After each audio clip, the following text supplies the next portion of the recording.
Welcome. Thank you for joining us for our webinar entitled Correctional Families Confronting COVID-19. We're delighted to have you with us today, and we'll be talking about family members dealing with the stress of having this new virus on the scene. And we have had a prior webinar on the 30th of May that addressed staff's concerns and what they could be doing in dealing with the stressors of COVID-19. And today we're going to be talking about family members. So let's introduce our team first of all. And go ahead, guys, introduce yourselves. I'm Brent Parker, training manager for Desert Waters. Hi, I'm Jean Delozier. I am one of the master instructors with Desert Waters. I've worked in corrections for about 17 years. And I'm Jeff Rude. I have been with Desert Waters since about 2015, and I still also currently work for the Department of Corrections in my state. And I'm going to celebrate 25 years here in exactly 2 months. Oh, wow. All right. Very impressive. And I'm Caterina Spinaris. I'm the founding director of Desert Waters Correctional Outreach, and have been talking to correction staff and dealing with correction staff and training since the year 2000, and full-time through Desert Waters since the year 2003. And just to introduce the organization to you, Desert Waters Correctional Outreach is a 501c3 tax-exempt corporation, a nonprofit. And our mission is the well-being of correction staff and their families. And we achieve our mission through having trainings that are on mental health and wellness, and having educational materials like booklets and posters, and having doing research, original research. We were the first to study post-traumatic stress disorder in the corrections ranks and the prevalence of it, the percentage of people who met criteria for the disorder, and other topics. And we also reach out through services like our vent line, which is like a support line for staff and families, and we'll talk more about that in a few minutes. So today we're going to be addressing the objectives of presenting ways to support, for you to support your loved ones who work in corrections, and also your children, if you have any, living with you, and ways to manage anxiety, and then also ways to care for yourself, which we want to underline and highlight and say it's not selfish to care for yourself. It is definitely needed, and we will be focusing on that towards the end of our presentation. It's last but not least by any stretch. So let's get rolling here. And just to let you know, in summary, we presented the webinar, like I said, on the 30th of March on staff dealing with the issues of COVID-19. And just as a summary, in a nutshell, this training was about ways to make life feel more predictable, like relying on routine and structure, and making the challenges of the COVID-19 more manageable through reframing things, like looking at them and thinking of them in a different way, and accepting what we cannot change, and chunking, like breaking things down, tasks, to-dos in chunks, as opposed to trying to do it all at once and thinking about the enormity of what you have to do, about changes and whatever it might be, and kind of feeling overwhelmed. So that chunking makes things more manageable, one bite at a time, so to speak. And then we talked about making emotional distress more tolerable, so we can handle it better, we can get through it better. And to do that through self-calming activities of different kinds, positive activities, and feeling intense emotions in doses, like in small amounts that we can handle, so we don't feel overwhelmed by those emotions like fear or sadness or anger, or whatever it might be. And those three goals of making life more predictable, more tolerable, and more manageable are based on material presented by Dr. Bruce Perry, and you can see more of his stuff at neurosequential.com, the COVID-19 resources section. And I would encourage you to get on our YouTube channel, Desert Waters Correctional Outreach, or Spotify, and get the view or listen to the staff webinar. I think you'll get good things out of it. So here's from the home front. I have a quote by a spouse of a correctional worker. In fact, he's on the webinar here, Jeff Early. So Christine said, and thanks Christine for contributing this, I say my prayers every day for my husband who goes to work where there are offenders that are COVID-19 positive. So I'm a bit stressed. And I'm thinking, yeah, I can imagine that. I can imagine why. So so that is the place of a lot of you guys. So Jeff, I'll turn it over to you now. All right. So some of the things that to look at and to look for in the spouse or child who works in the correctional environment during this time, you know, just kind of look back since the beginning of this, the whole situation. And, you know, have you noticed maybe an increase in their impatience? You know, maybe they're just a little more driven and a little more just need something done right now, right this minute, and, you know, have lost a little bit of that patience. You know, maybe some increase in irritability. You know, maybe they're a little bit snappy and, you know, when they weren't before. You know, and so these are just, as we go through these, they're just signs of increased stress, you know, maybe some increased hostility. We hope and pray that this isn't the case, but sometimes it does happen when, you know, we're encountering this unknown and we're going through this. Sometimes we do get that, we get angry about it. And unfortunately, we tend to take that out on the ones closest to us, which is our families. Sometimes, you know, withdrawal. We just pull back into ourselves and we tend to isolate and pull away thinking that's the best thing to do. You know, so have you noticed an increase in that? Maybe they've expressed more worry than they normally do, just more concern over the whole situation and how it's affecting them, their work and their home. Maybe their mood is just a little more down, you know, maybe bordering on that depression point of things. You know, just kind of things to keep an eye on. Also, increased fatigue. Obviously, you know, if your spouse works in a correctional institution, they're probably really fatigued right now because they're having to do a lot of extra hours and a lot of extra work. So we get that piece. But, you know, just in general, even on the weekends, maybe they're just that sense of fatigue, just not wanting to do anything.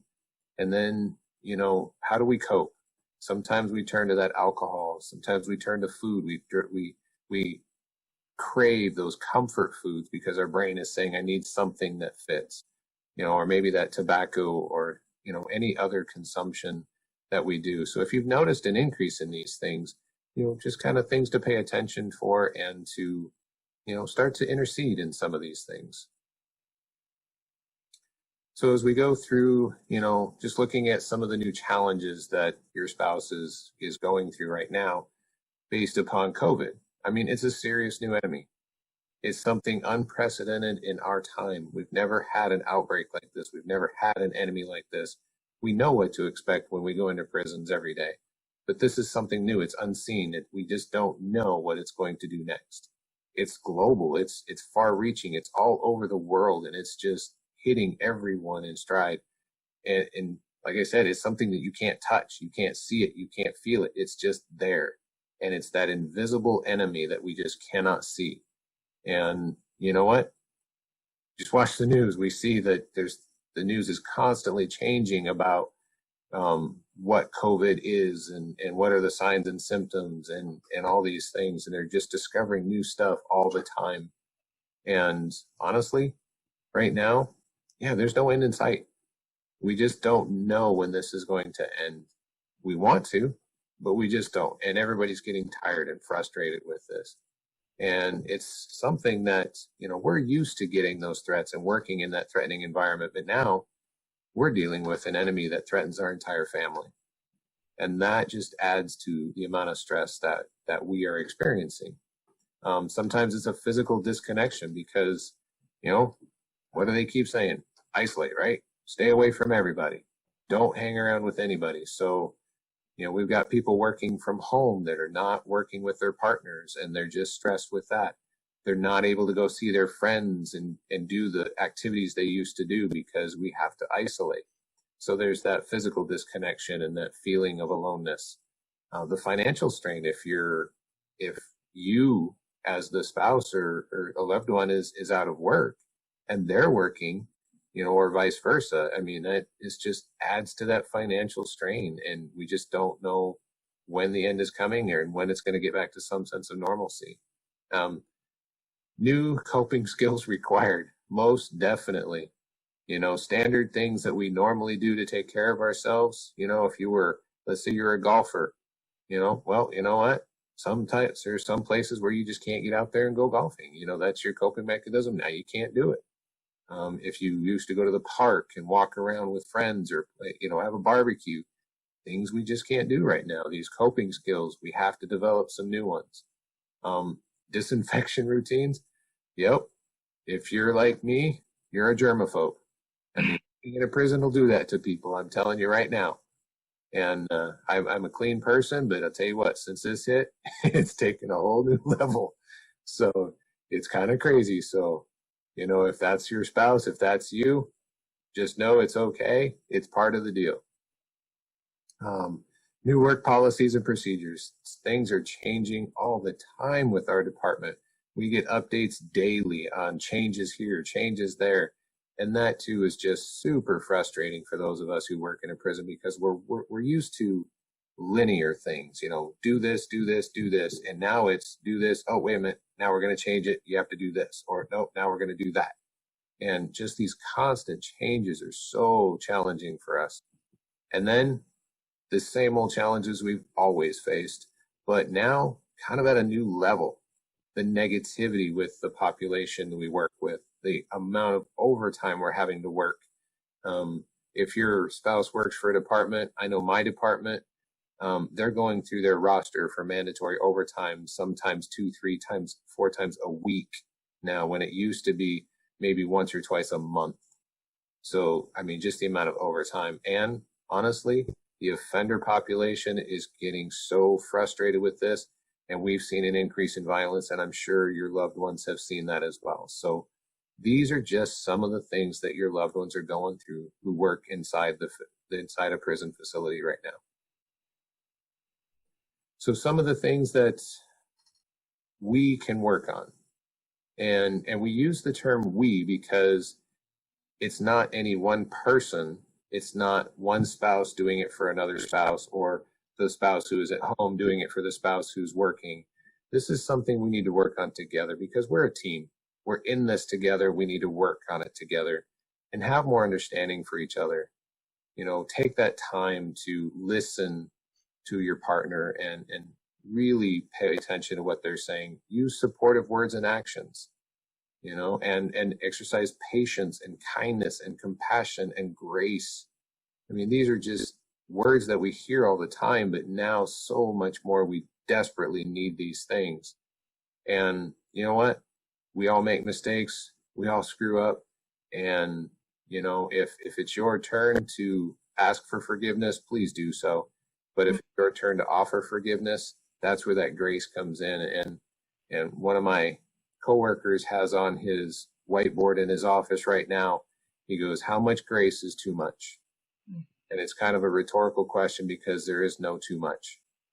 And during this time, I read that every day. I go into his office and it's just so poignant. And I look at that and I'm like, okay, point taken. I need to work on this as well, you know, and then just having that attitude. We are in this together. We need to link arms as a couple, as a family, and fight together against the enemy and join hands. And then, you know, staying connected. We're going to kind of work on these. This is the next 5 areas we're going to start talking about, you know, offering support, communicate, share activities, problem solve, and address conflict. So let's jump into the first one right now, which is the offering support. So, you know what?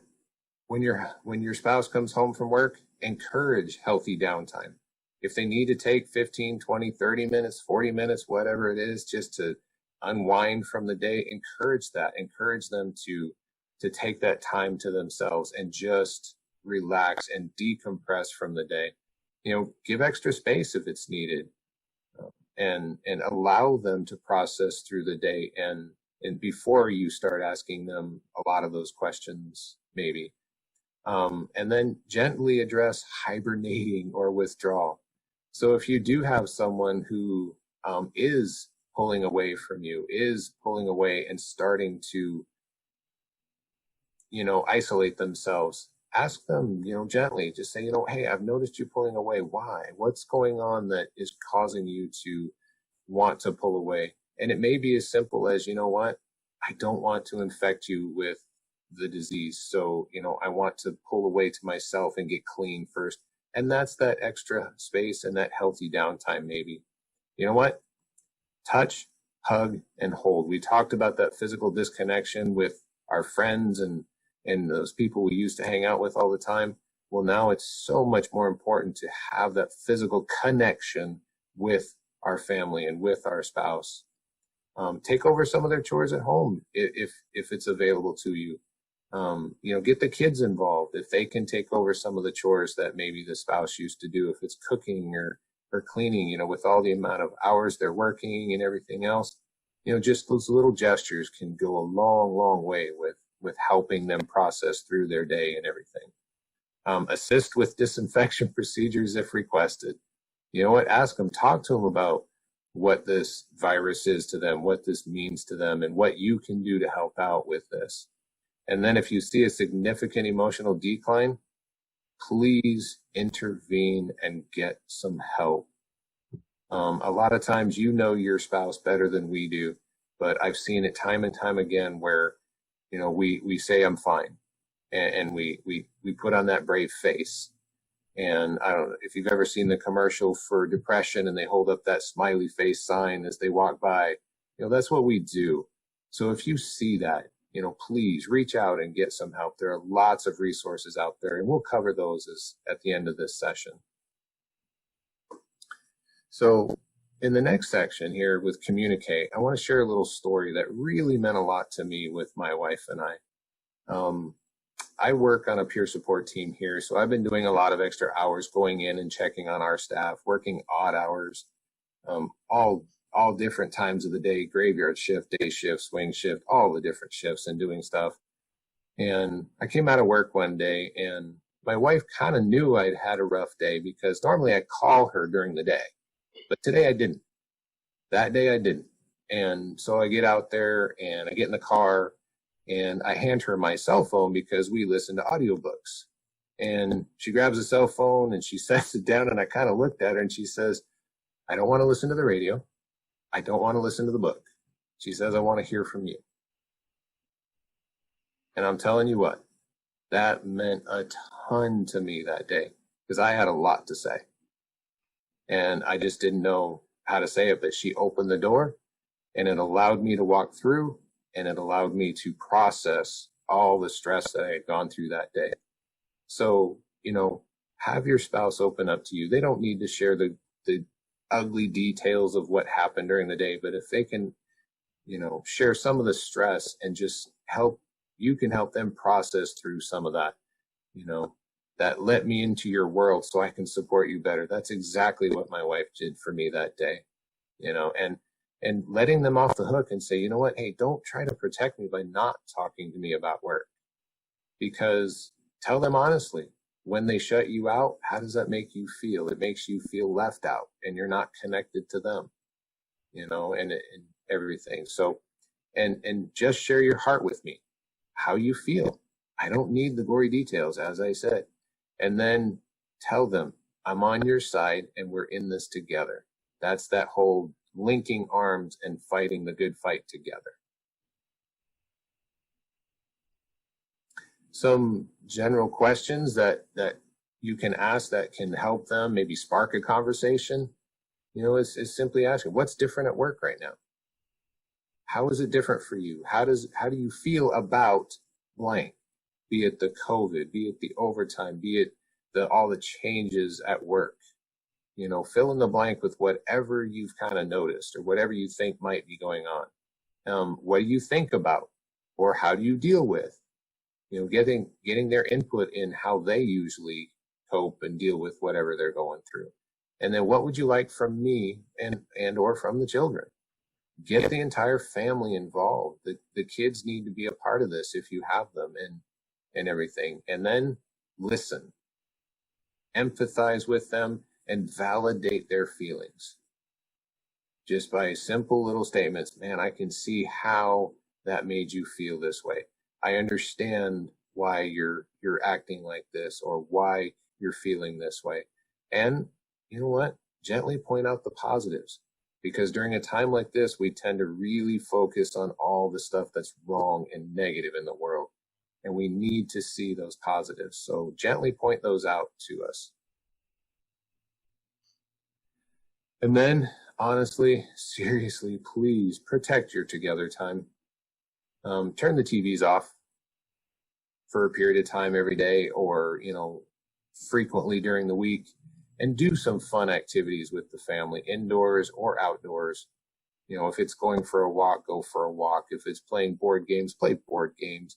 You know, and okay, if you have a Nintendo Wii or one of those and you play on the TV, that's fine, just as long as you get the family involved. It's doing things together. Share the household chores and other duties. Establish routines. It's essential to have a routine, especially during this time of unknown. And you know, now we have to develop some new routines and maybe even some new traditions. You know, maybe by, you know, doing some of these fun activities, you're going to develop just a family time that you just really start to enjoy, and it becomes a new tradition for you.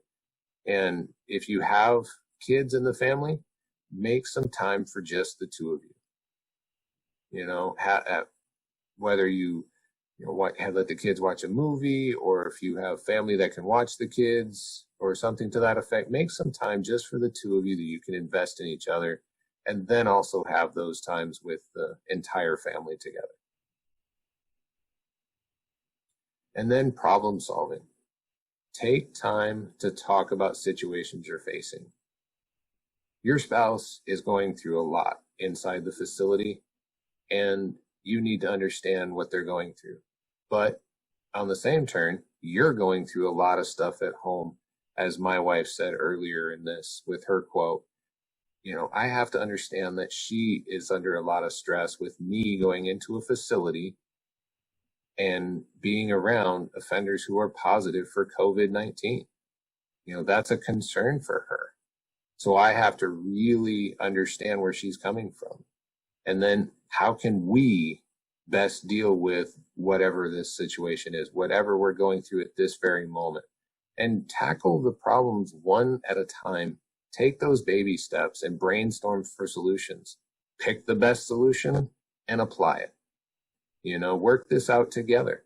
And if the first solution doesn't work, move on to the next one and try that one. And keep going until you get to a solution that works for the specific problem that you're working on at this moment.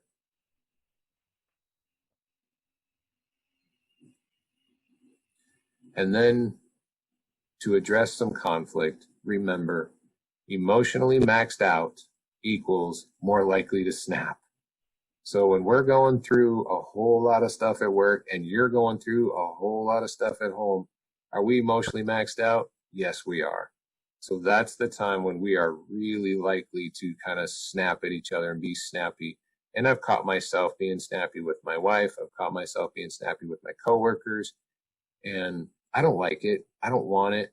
And I go and I apologize. And that's what we want to do is listen for the story behind the news. In other words, they might be saying one thing. What are they really saying? What's in the background? What are you hearing? What are you seeing in their body language that tells you there's more to this story? I used to love Paul Harvey with The Rest of the Story. You know, get the rest of the story from your spouse, both of you. Think it through before you respond, excuse me. You know, when we stop that knee-jerk reaction to snap an answer out there, and we stop, breathe, count to 10, then respond, then we can do that, that showing the understanding through validating responses and really listening, and then, coming up with those win-win solutions. Remember, you're in this together. It's not me against you. It's me and you against blank. It's me and you against COVID. It's me and you against whatever it is, the stress, the turmoil right now. Don't fight with each other. Fight together against the common enemy.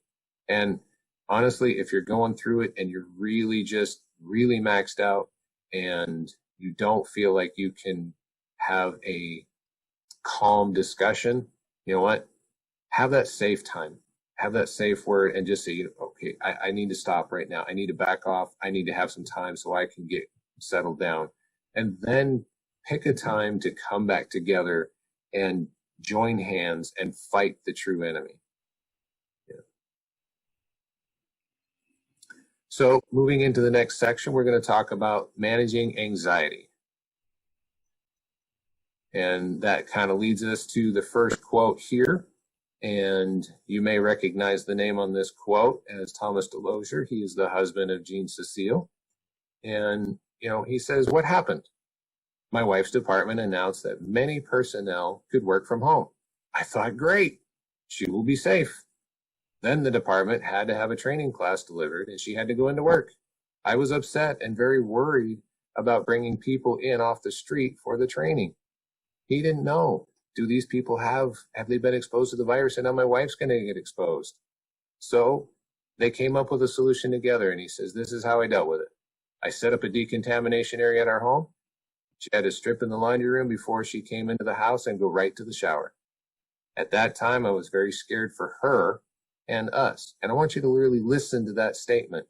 I was scared for her and us.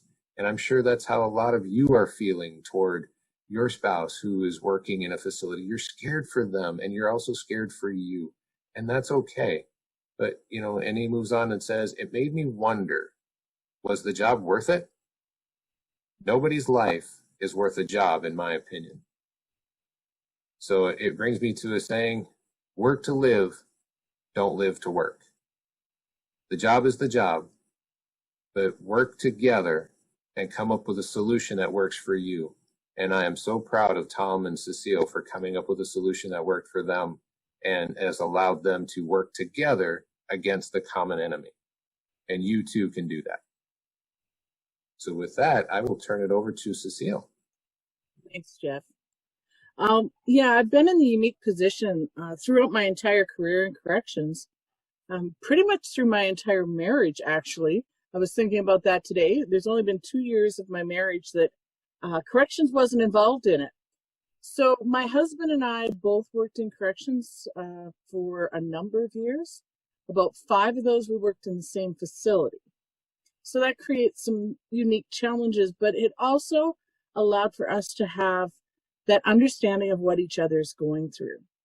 And COVID was something that we'd never ran into before.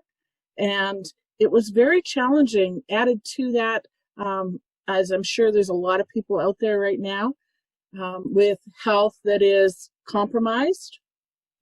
Now there's that heightened awareness of just how impactful bringing home, I may not be sick, but if I bring it home and my husband gets sick, then I feel like I've been the one to hurt him, and I would never, ever want to do that.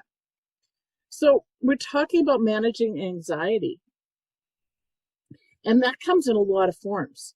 I'm sure all of you, with COVID having been pretty much the topic in our daily conversations for the last 3.5 months at least, if we have children around, I'm sure we've had conversations with them, but we need to keep those conversations ongoing. Children adapt very quickly, so it seems like this is their new normal, but there's still probably some anxiety there that maybe we need to sit down and have those conversations again, or have a discussion around, how are you feeling now? It's kind of like it's normal that maybe mom is at home and dad's at work, or dad's at home and mom's at work. those kind of things need to be continued to talk about to help your children manage their anxieties, and keep it age appropriate, of course. But children are so smart. They pick up things that we don't even understand that we're demonstrating to them. Let them know that, maybe mom is going to be changing in the laundry room when she gets home. It was a little weird. When I go into the institution, I'm always reminded my husband does an awesome job of setting up the decon area, but yeah, it's not how I would like to come home, but at least then I feel like I'm doing something to contribute, and he is as well.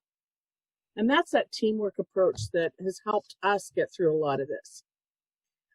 Explain to your children why that parent is still going to work. And in the last few weeks, we've seen a lot of attention on law enforcement as a profession, a lot of negative coming out in the media, which is going to be affecting our kids too. I have adult children, and I even have those conversations with my adult children.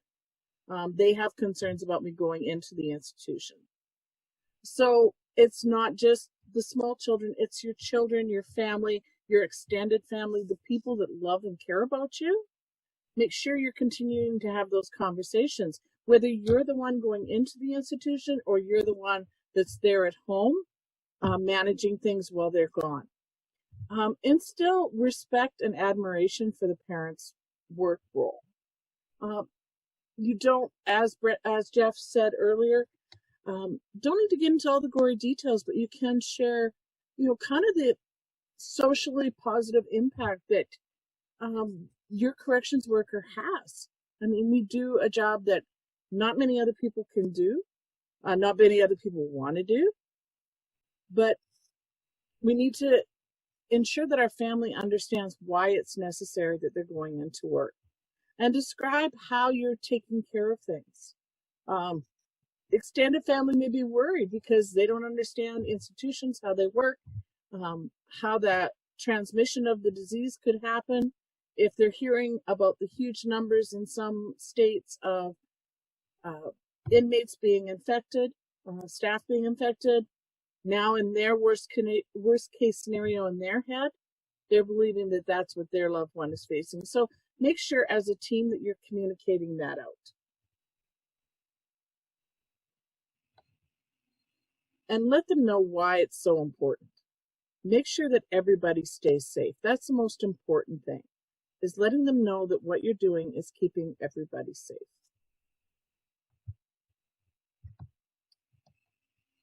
So when you're talking about your own anxieties, and this is where, conversations with my husband were really important early on, about that physical closeness. Hey, I love you, I'm glad to see you, but I'm not going to hug you until I've changed, had a shower, kind of got through the process. We both fear our loved one getting sick, whether it's me bringing it home to him or him seeing me go into the institution. That fear is going to be there. That's legitimate.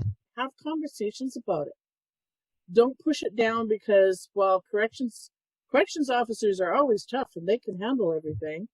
Or I'm a correctional spouse and I don't want to add to their load. No, you need to talk about that fear and share it. You need to understand that both of you are going to have that inner turmoil about them going to work. It's a reality that, we signed up for a job that's 24/7, 365 in all circumstances. Communication is your biggest ally. Make sure you're communicating to each other. Think about exactly what you're worrying about. And having those conversations will help. But if you're processing at home and feel that anxiety when they're leaving, think about it. What exactly are you worried about happening? And how likely is it to actually happen?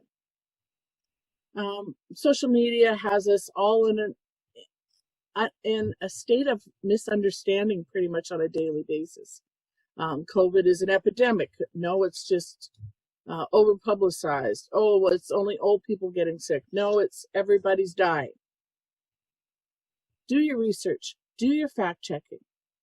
And really, what can you do about it? Take those measures that you can do. And that's what we talk a lot about through corrections work with, whether it's corrections fatigue or true grit, any of our programs. It's all about what the individual can do to manage their circumstance.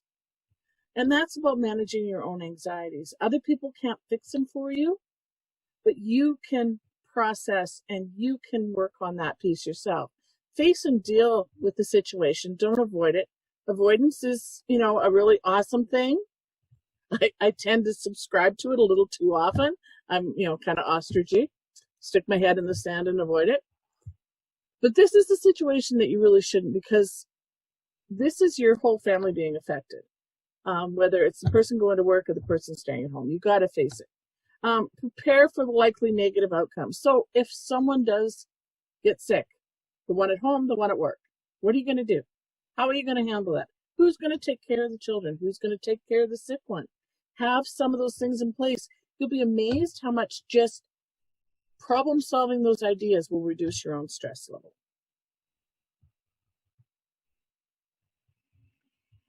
And anxiety is something that sadly seems to be a big part of corrections work, but also managing it is something that is a skill that we can develop over time.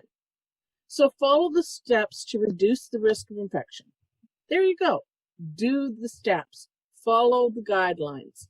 Use your access to information through the internet.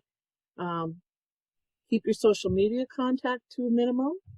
It tends to stress me out. I've gotten to the point where, okay, I'm limiting to a specific amount of time just because there seems to be information overload at times. But just slowing down, taking a deep breath, 1 day at a time, 1 hour at a time. Don't let yourself, I call it letting my squirrels run wild. So it's like I have little squirrels in my head. And at work, we actually all have, within my department, we all have little stuffed squirrels on our desk to remind us to stay on task. It was a gift I brought back for everybody from a holiday, but I call it letting my squirrels run wild. Don't let that happen, because if your thoughts are running wild, if they're going here and there, you're going to feel out of control. And when you feel out of control, that's when your anxiety is really going to climb. Avoid imagining worst case scenarios. I'm the type of person that it's always plan A, plan B, plan C, plan D. I've gone into the double letters, with my planning. I get a little carried away. Don't look at a worst case scenario. You can see it as a possibility, but don't dwell on it. And make sure that you're finding ways of engaging in self-calming activities. Jeff talked a little bit earlier about some of those. And those are things that we can do to help ourselves. Again, empowering ourselves through breathing exercises. Something as simple as breathe in for the count of 4, hold for the count of 4. Breathe out for the count of 4, wait for the count of 4, and start the cycle again.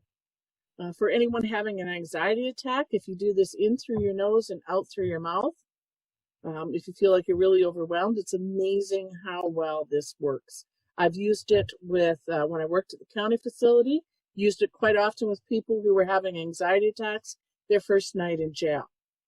And just got them to breathe with me, and it was amazing how quickly they could calm themselves. Just breathing deeply. Take a deep breath in and just kind of let the oxygen re-energize you, and then let it out in a controlled manner.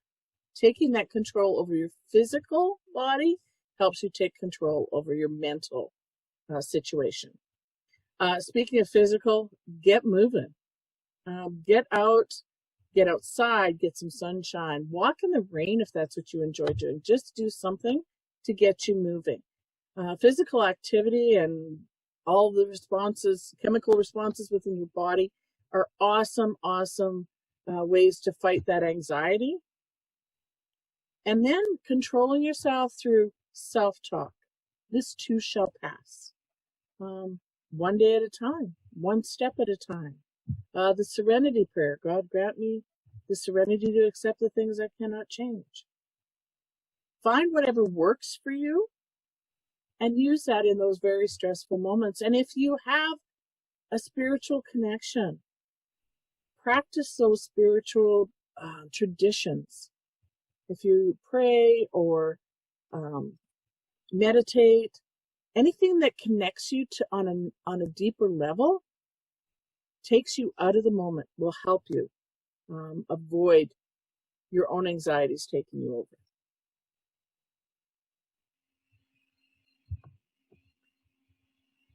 And Jeff had talked earlier about those comforting routines, about making new routines with the family, with each other.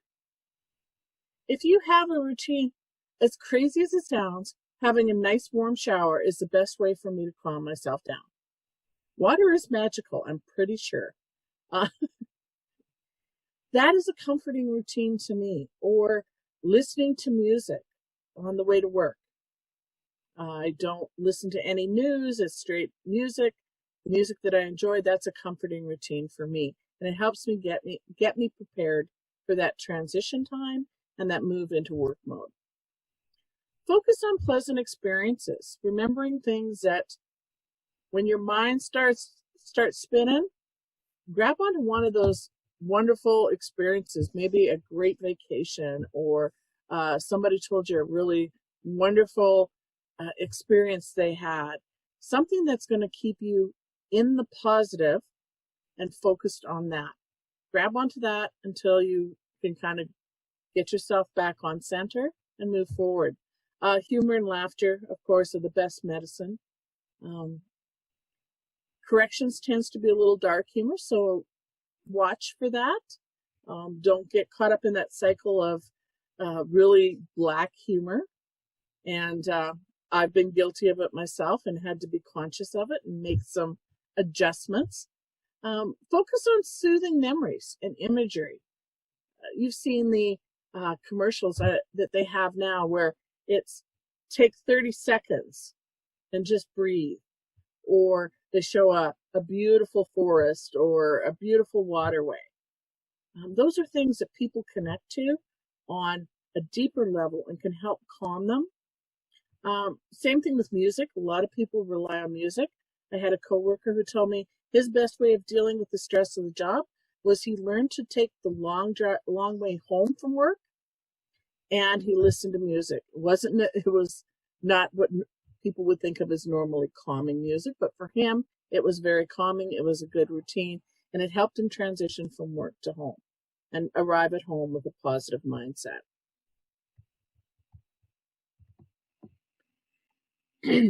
I mentioned earlier about making sure that you're avoiding too much media or news coverage, especially recently with all the rioting. That's caused a lot of people anxiety. There's a lot of upheaval, especially in larger centers. People are very, very nervous about the changes that are going to be coming. How much of that can you really impact? How much of that is within your direct personal control?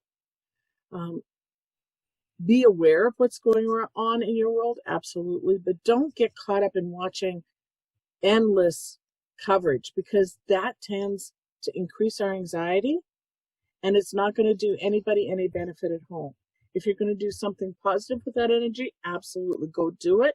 Get physical, go for a walk, go out and be one of those peaceful protesters if that's what you feel you need. But don't get caught up in the negative. That's going to just impact you in a way that's not going to be beneficial at all. Look around at what's going well. My husband and I often have these conversations just randomly. You know, one of us will be complaining about something like, really? You're that upset? Well, think about the people that don't have a house to live in, or don't have food, or don't have, we start listing all the things that we have going for us and all the things that we should be thankful for, because we do tend to forget about those. We're always looking at what we want to do next or what is coming next for us. And as Caterina mentioned, allow yourself to experience your emotion in doses. We talked about this in our last webinar, where we've got all these emotions. Don't stuff them, don't deny them, don't let them take over your life, but you need to process them and let them come out in small doses. If you need to have a cry, go have a cry. And get back on track and move forward. Sometimes that's all you need is just that release of emotion. Just don't get caught up in that downward spiral of this is all going to be this way forever and ever. Find positive meaning and purpose in your situation, which can be a challenge today. But maybe you can reach out to people in your neighborhood or people in your community or in your church, helping them overcome some of the challenges other people are facing. When you help people through their own problems, you tend to forget about your own. And sometimes it puts in perspective how great our problems really are. Thank you, Cecile. Beautiful. Thank you. So last but not least, let's talk about embracing self-care. And we're saying here that's an essential item on the list, and it's not selfish. You're not being selfish. We're not being selfish by taking care of ourselves. Because very simply, if we don't, we won't be around for very long to be taking care of anybody else. So to making me time to refuel, the importance of that cannot be overstated. My image always in my head is like if I want to be running around all over town, giving people rides, people that don't have a car maybe, and if I don't stop at the gas station once in a while when my tank gets empty, I'm not going to be able to continue giving people rides for very long. So we have to make time to refuel, and it starts with the basics, the very, very basic, which is a good quality sleep and enough of it. Most people need about 8 hours a night, 7 to 8 hours a night. So then alone time. I don't know about you. I do need alone time. Introverts tend to, and extroverts don't as much. But we all need to have some time to relax, to kind of gather our wits about us, process what's going on, think about it, reflect on things, not just react or keep going with activities, but sit back and take a look at the big picture and see where are we at, what's happening really. And the whole thing of contemplating and meditating about things, like let them roll around your mind, in your head, like what's really bothering me here? What's going on there? What do I need to do there? What am I missing? And making time to refuel by spending time with loved ones, family, friends, your community, even if it's remote. I mean, my goodness, Zoom has become the word of 2020. So a lot of people have been connecting through this venue. So and make time for hobbies, things you enjoy doing, things you love doing, things that you can calm yourself down by doing. Re-engage, don't ignore them. Like maybe it's gardening, maybe it's I don't know, drawing, whatever it might be. And good self-care also is about good nutrition, and so it's not garbage in, garbage out. So it's health in, health out. The physical activity, Jeff talked about that before, and Cecile, just keep our bodies moving, because really we are not created to be stationary. We need to be moving and feeling and connecting even with the ground underneath our feet, and burning off some of the adrenaline, and avoiding substance misuse, and whatever that may be, the substance.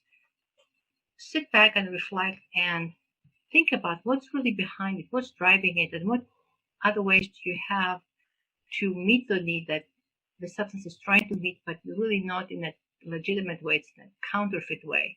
But legitimately, what can you do to deal with anxiety, with loneliness, with sadness? What else can you do to really deal with it instead of having another donut or another drink of alcohol or whatever, another cigarette? So self-care involves that too. And then the big balance between giving and receiving. It's so easy to fall in one category, especially into the giving one, and not be receiving, which means you end up lopsided and out of balance. So make sure that you identify what's important to you at this time and that you meet that need. You get some of that important stuff at least some of the time, maybe not all the time.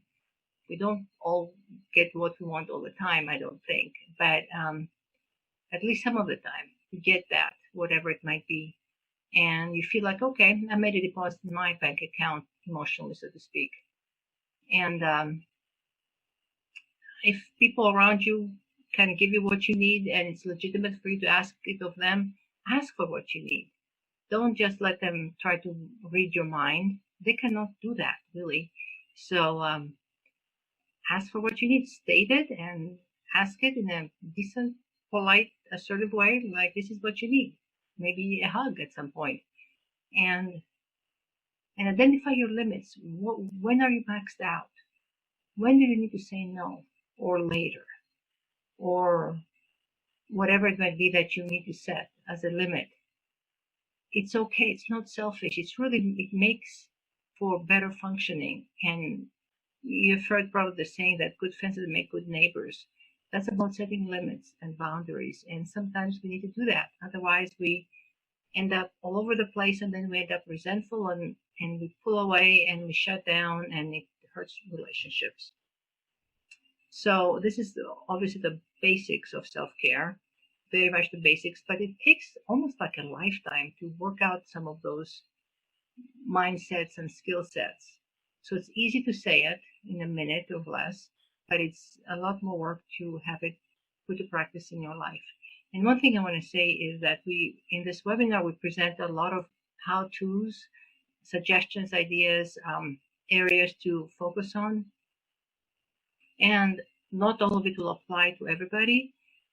And if you take one or two things from what we have listed here and you start putting it to practice, like what you're thankful for per day, or asking questions, open-ended questions of your loved one, like how are you feeling today, what's going on, if you start practicing one or two, you'll be ahead of the game. And then maybe later you pick up another one or two that you start working on. So don't expect that you're going to be totally transformed and do everything like a new person. No, start small, one step at a time, one new behavior at a time. So now let's talk a little bit about resources to reach out to and tap into. And through your spouse's work, probably have access to employee assistance programs, providers that are available for a number of sessions, behavioral health providers at no charge.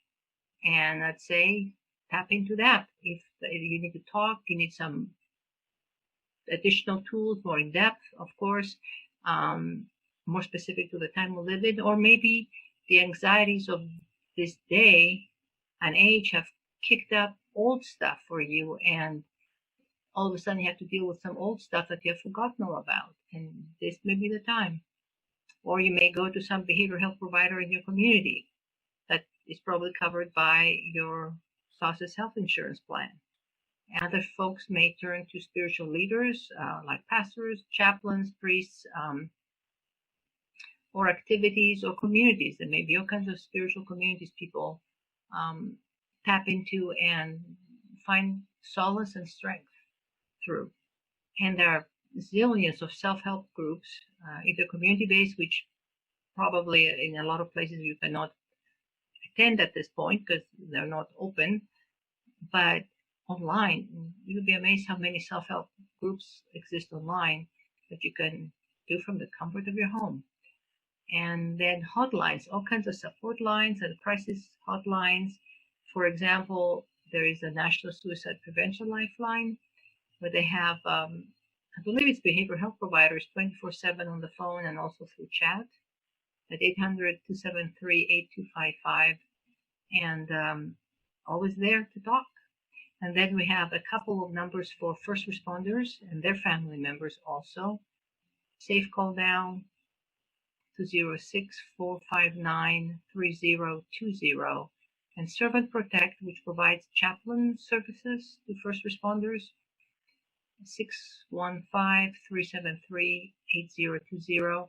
And Desert Waters has a corrections vetline email service, vetline@desertwaters.com, and pretty soon we'll have a phone line that is for text only. So breaking the isolation, breaking the loneliness, breaking the disconnection is going to be key to your sense of well-being, I believe, in a lot of cases.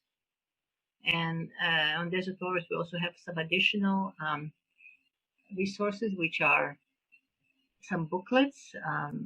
And I'll go through the booklets first. You can see them on our site at desertwaters.com under products and under books. And the Staying Well and More on Staying Well have to do with obviously health and wellness and some family issues. And the home, when home becomes a housing unit, that has a lot on family issues. It's a terrific little book. Passing It Along, volumes 1 and 2 are about work and home life issues, written by correctional staff and across the globe, really. And then the process and corrections work is an item that has to do with assessing the workday for your spouse, partner who works in corrections, more geared to them, and also their self-care. And you can subscribe at no charge to our monthly electronic magazine, The Correctional Oasis, on our site again under Design, and have all kinds of fun, inspirational posters. And these are all resources that you can get and share and discuss with your loved one. So, in conclusion, come to the end of all this, the point is that we need to be very consciously, deliberately, intentionally working towards supporting our loved one who's going through some truly extreme situations, and also the children that are picking up on so much, and they must be totally overwhelmed sometimes, not understanding why adults are behaving the way they have been, how things have changed, managing anxiety, your own and your loved ones, and how to take care of yourself to maintain the basics of self-care so you can continue functioning to be supportive and to manage anxiety and to help others. Because if we don't care for ourselves, we cannot really do those other things. The caring for self is foundational. We build on that. So as we come to the end of our presentation here today, we want to thank you for supporting your loved one who works in corrections, be it in the institutions or probation and parole. And we do want you to, and wish you to stay well and safe. And we'll look at questions and answers now. And we want to thank you for joining us. So let's see if we have some questions and answers. So we do have one question submitted thus far, and it says, I liked slide 18 about how to talk to your kids. Is there anything not to discuss? Oh, good question. Yeah. I have some thoughts, but anybody else has a thought before I share anything? Well, for me, with the facility I work at and the clientele I work with, I work with a lot of sex offenders. So I would not share any details. I read graphic details that are very disturbing in nature, and I would not pass those along to my kids.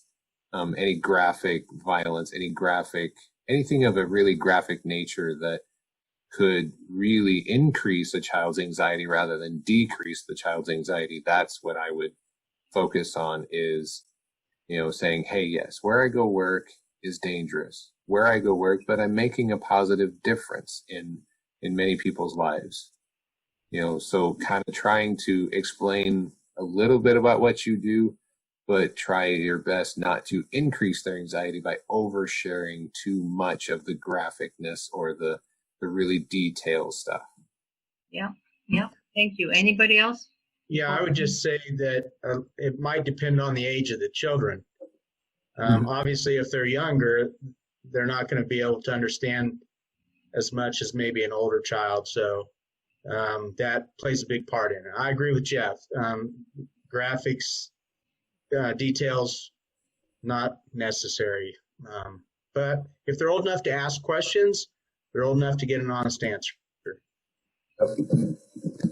I think some active listening in that conversation would be really critical.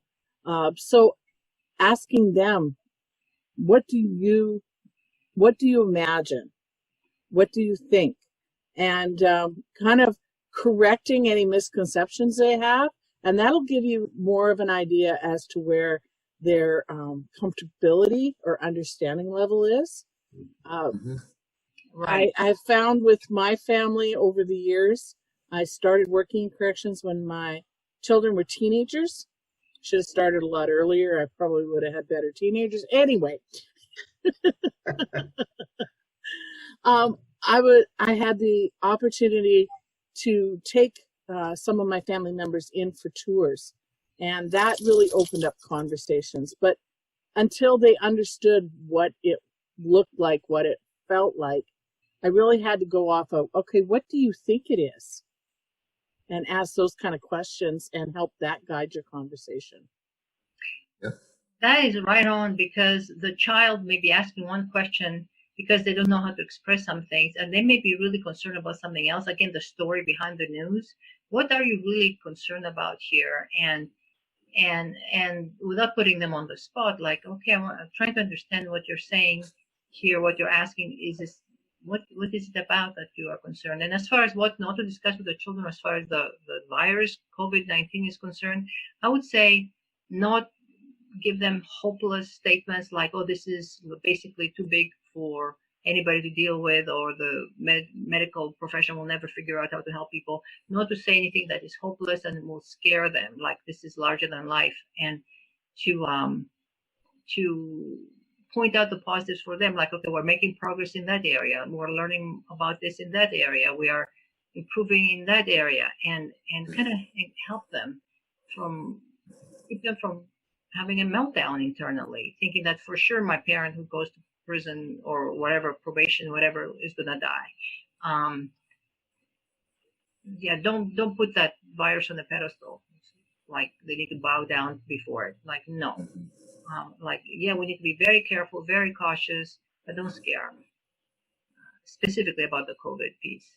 But I love pulling things out of them, because you may find that they are really more concerned about something totally, like, can my dog get it?